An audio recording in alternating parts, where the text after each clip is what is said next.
Hi hello అందరికీ నమస్కారం. ఈరోజు మనం మిక్సీలో వేసుకున్న మినప్పప్పుని గారెలు ఎలా వేసుకోవాలో చూద్దారండి. మంచి టిప్స్ ఉన్నాయి.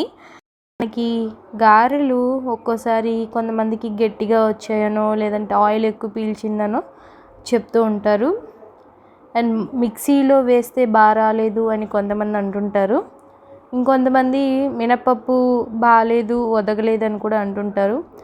మీరు ఇంకో విషయం గుర్తుపెట్టుకోవాల్సింది ఏంటంటే, మినప్పప్పు మనం లూజ్గా కొనుక్కోకూడదండి. చాలామంది డీమార్ట్లో లూజ్గా కొనుక్కుంటూ ఉంటారు. అలా కాకుండా మనకి డబల్ హార్స్ కానీ కొన్ని బ్రాండ్స్ ఉంటాయి. అంటే పొట్టు మినప్పప్పు ది బెస్ట్ చెప్పాలంటే. లేదంటే డబల్ హార్స్ కానీ డీర్ బ్రాండ్ ఇలా బ్రాండ్స్ ఉంటాయి.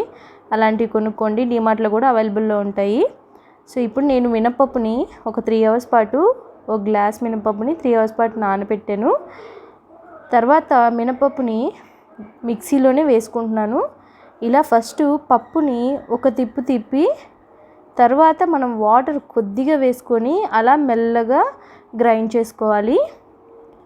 తర్వాత మనం పిండిని బాగా నున్నగా గ్రైండ్ చేసుకోవాలి. వాటర్ ఎక్కువ వేసుకోకూడదు. అలా మెల్లమెల్లగానే గ్రైండ్ చేసుకుంటూ చూసుకోవాలి.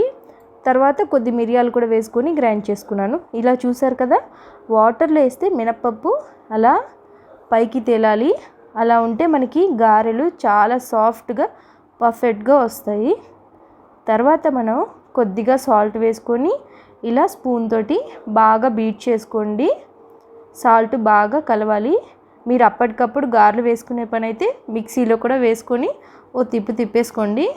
తర్వాత ఒక కడాయి పెట్టుకొని అందులో మనము ఆయిల్ వేసుకొని చెయ్యిని ముందుగా తడుపుకొని ఇలా పిండిని మనం ఇలా తీసుకుంటే అలా పిండి మనకి జారిపోతుందండి. అంటే అలా పర్ఫెక్ట్గా ఉన్నట్టు అనమాట గారెలు. ఒకవేళ మీకు వాటర్ కొద్దిగా ఎక్కువ లూజ్ అయింది అని మీకు అలా అనిపించినట్లయితే కొద్దిసేపు ఒక హాఫ్ అన్ అవర్ పాటు ఫ్రిడ్జ్లో ఉంచండి. మనకి పిండి సెట్ అయిపోతుంది.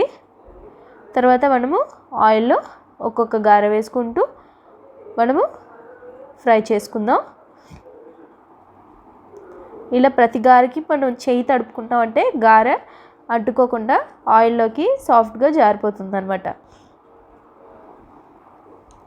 చూసారు కదా, ఒకవైపు కాలిన తర్వాత మనం రెండో వైపు కూడా తిరిగేసుకొని కాల్చుకుందాము.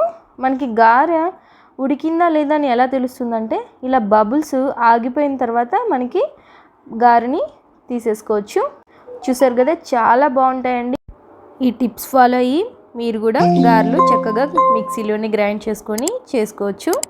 సో తప్పకుండా మన ఛానల్ని సబ్స్క్రైబ్ చేయండి అండ్ ఒక లైక్ కూడా చేయండి. Thanks for watching. Bye bye. See you next video.